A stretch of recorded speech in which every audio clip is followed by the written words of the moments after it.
Olá e bem-vindos. Sabe aquela sensação de estudar pôquer por horas, decorar tabelas, mexer com programas complexos e sentir que a cabeça vai explodir? Nossa, total. O material que a gente tem hoje ataca exatamente esse problema. Ele fala sobre GTO, a teoria do jogo perfeito, mas com uma reviravolta.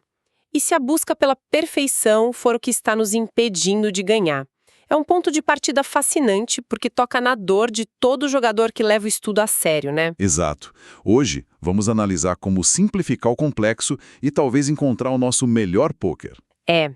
A premissa do material é que tentar ser um robô do GTO na mesa, executando cada frequência e tamanho de aposta com perfeição, isso é uma receita para o desastre para nós meros humanos. Uhum. O que a gente vai ver é que uma estratégia GTO mais simples que a gente consiga executar sem erros é muito mais lucrativa do que uma estratégia perfeita que a gente executa de forma falha. O que é quase um paradoxo, né? Para jogar um pôquer perfeito, talvez o primeiro passo seja abandonar a ideia de ser perfeita. Exatamente. Então vamos ver como o material sugere fazer isso na prática. A primeira grande ideia de simplificação que eles apresentam ataca uma das decisões mais comuns e que mais geram dúvidas. O que fazer antes do flop? Isso. A proposta é bem radical. Eliminar quase que por completo a opção de cold call. Certo. Para quem não está tão por dentro, cold call é quando alguém aumenta a aposta e você, em vez de aumentar de novo ou desistir, só paga para ver o flop. Uhum. O material sugere uma abordagem muito mais direta.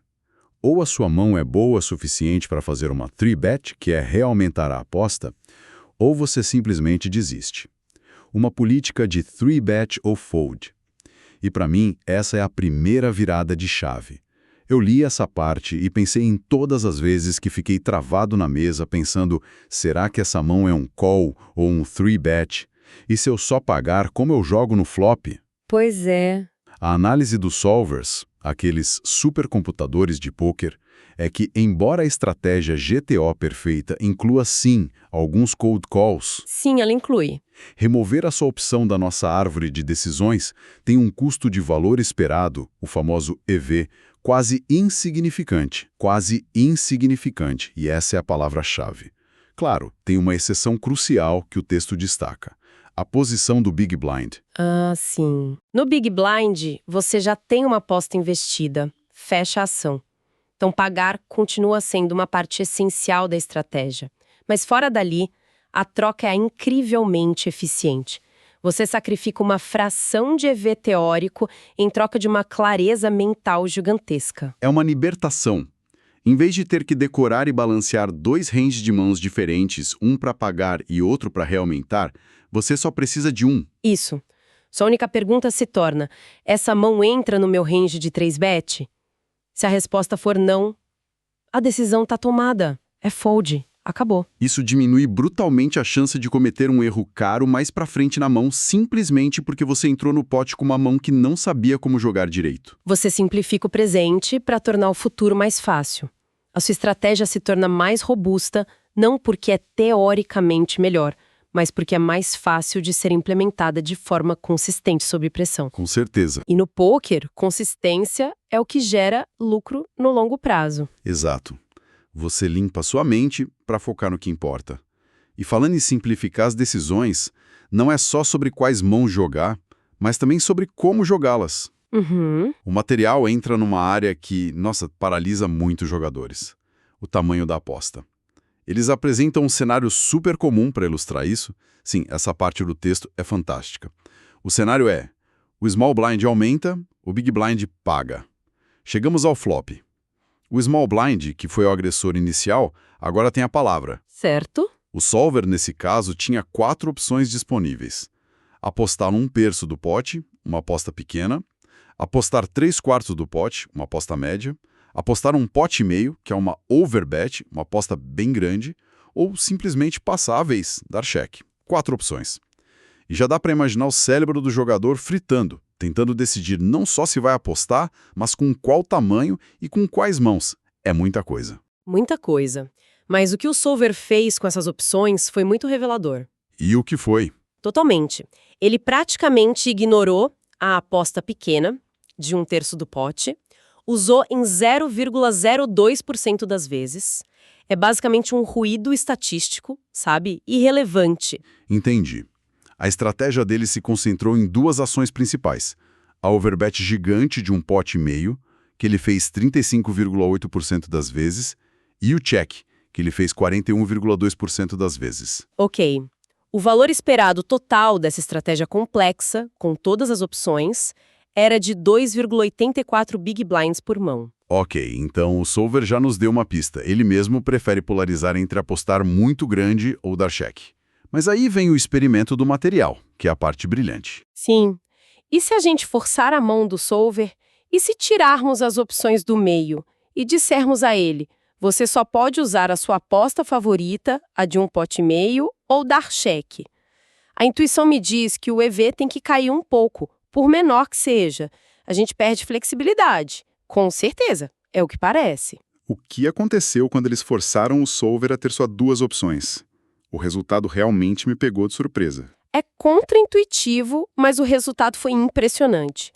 Com apenas duas opções, o solver obviamente ajustou as frequências. Ele passou a apostar o valor alto em 67,2% do tempo e a dar cheque nos 32,8% restantes. Ok, ele se ajustou. Mas aqui vem um ponto crucial. O valor esperado total da jogada, o EV, permaneceu exatamente o mesmo. 2,84 big blinds. Não houve perda alguma de valor teórico. Isso é incrível. Quer dizer que toda a complexidade de ter 4 tamanhos de aposta não adicionava, na prática, nenhum valor. Como isso é possível? O que o solver fez foi simplesmente se adaptar. Ele redistribuiu o seu range de mãos dentro das opções que restaram. Sei. Mãos que talvez ele apostasse com um tamanho médio antes, agora ele passou a dar check. Outras mãos que ele daria check, ele passou a incluir na aposta grande, talvez como blefe. Ele reequilibrou toda a estratégia para as novas restrições e o resultado final foi igualmente eficiente. Entendi. Isso prova que, pelo menos nesse cenário, a complexidade era desnecessária. Você pode ser igualmente eficaz com uma estratégia muito mais simples. É uma ideia poderosa. Você não precisa de um arsenal de tamanhos de aposta.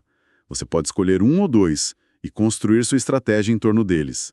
Mas o material não para por aí. Não mesmo. Eles levam a simplificação a um nível ainda mais extremo. E se a gente remover até a opção de dar check? Forçar o solver a apostar sempre, em 100% das vezes, com aquele mesmo tamanho de aposta grande. Isso tem que ser um erro, certo? Dar check é uma parte fundamental do poker. Sim. Agora a gente cruza uma linha. Nesse caso, de fato, nós vemos uma perda de valor. O EV da jogada cai de 2,84 para 2,74 big blinds. Caiu? Há uma perda, sem dúvida. Mas o texto descreve essa queda de 0,1 big blind como um resultado bastante típico para esse tipo de simplificação radical. E aqui a gente entra no coração da discussão. Apenas 0,1 big blinds. Parece pouco, mas no mundo do pôquer, esses pequenos valores se acumulam ao longo de milhares de mãos. A pergunta que fica é, esse desconto de 0,1 bb vale a paz de espírito de nunca mais ter que pensar se deve dar check ou não naquela situação? Exato. Para muitos jogadores sobrecarregados pela complexidade, a resposta pode ser um sonoro sim. E essa é a encruzilhada que todo jogador que estuda GTO enfrenta. Você passa horas com o solver, ele te dá essa estratégia linda, cheia de nuances, com múltiplos tamanhos de aposta e frequências de check balanceadas. E na primeira mão, sobre pressão na mesa, você esquece tudo. Pois é. A questão aqui é, será que não estamos mirando no alvo errado?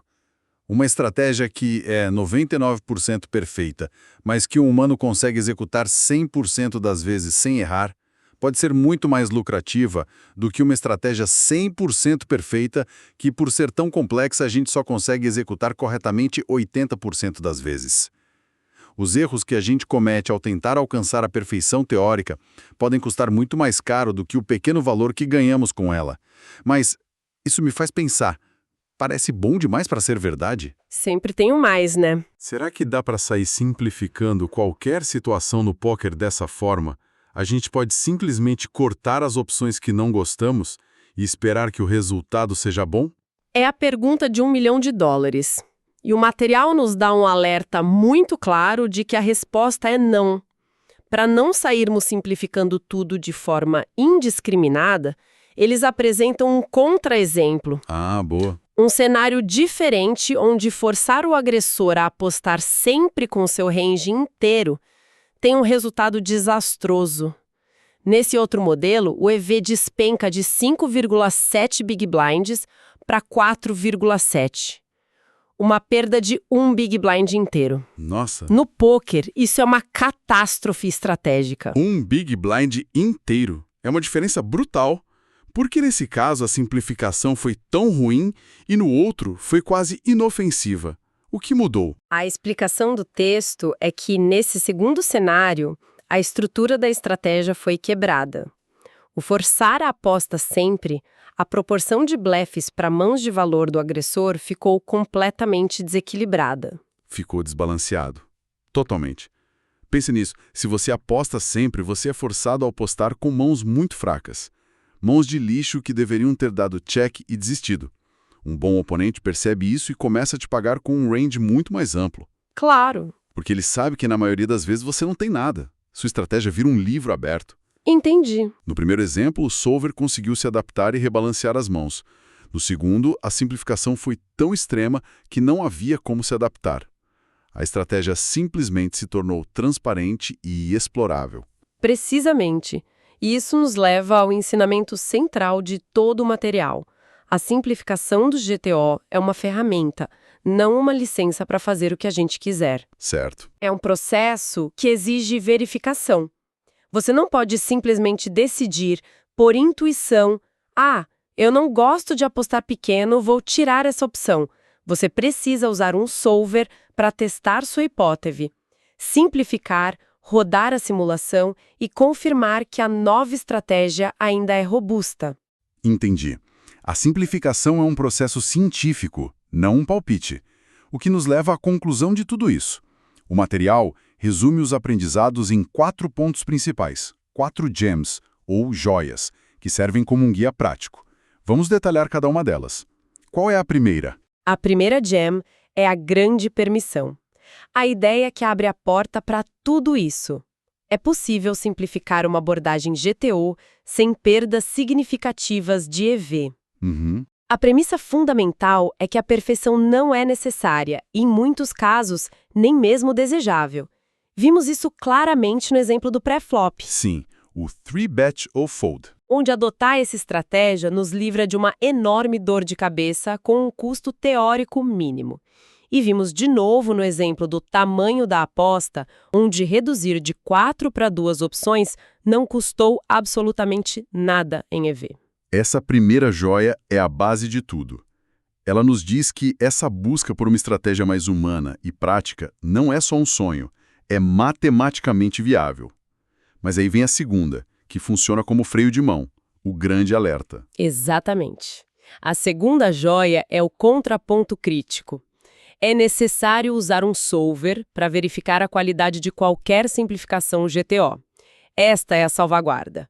A gente não pode confiar na nossa intuição. Certo. O contra-exemplo desastroso que custou um Big Blind inteiro em EV é a prova disso. Se um jogador tivesse feito aquela simplificação por conta própria, sem verificar, ele estaria cometendo um erro caríssimo a cada mão e talvez nunca percebesse. Nossa, é verdade. A verificação computacional é o que torna a simplificação segura e inteligente. Ok, então a gente pode simplificar, mas com responsabilidade. A terceira gem nos dá uma pista de onde é mais seguro fazer essas simplificações. Isso mesmo. A terceira joia é: as simplificações no pré-flop são geralmente mais seguras, mas é preciso ter muito mais cuidado ao pensar em situações de turn e river. Faz sentido. O texto não se aprofunda muito nisso, mas a lógica por trás é bem intuitiva. No pré-flop, os erros custam pouco, geralmente 1 ou 2 Big Blinds. No river, um pote pode ter 100 Big Blinds ou mais. É outra escala. Uma simplificação que te faz cometer um erro grave no river é um desastre financeiro. Com certeza. E, além disso, no pré-flop, os ranges de mãos de todo mundo são muito amplos, indefinidos. Uma pequena ineficiência é difícil de ser notada e explorada. Já no river, os ranges são muito mais estreitos. Qualquer desvio significativo da estratégia ótima é mais fácil de ser percebido e punido por um oponente atento. É uma ótima analogia. É como cometer um erro no primeiro capítulo de um livro versus cometer um erro na última página que muda todo o sentido da história. Isso nos leva à quarta e última joia, que conecta toda essa teoria com a realidade do jogo contra outros seres humanos. É aqui que a coisa fica interessante. É aqui que o GTO simplificado se torna uma arma. E essa quarta joia é: use o GTO quando for incentivado, mas jogue de forma exploratória sempre que possível. Isso é crucial. O GTO, mesmo simplificado, não é o objetivo final, é a sua base, a sua defesa. Exato. É a estratégia que garante que você seja um jogador difícil de enfrentar, que não pode ser facilmente explorado. Mas o grande lucro no poker, como o texto menciona, não vem de ser inexplorável. Não mesmo. Vem de ativamente explorar os erros dos seus oponentes. É o pulo do gato. Ter uma base GTO sólida e simplificada, que você consegue executar bem, te libera mentalmente para observar seus oponentes. Exato. Quando você sabe qual é a jogada teoricamente correta, fica muito mais fácil identificar quando seu oponente está se desviando dela. Se ele desiste demais, você blefa mais. Se ele paga demais, você aposta mais por valor.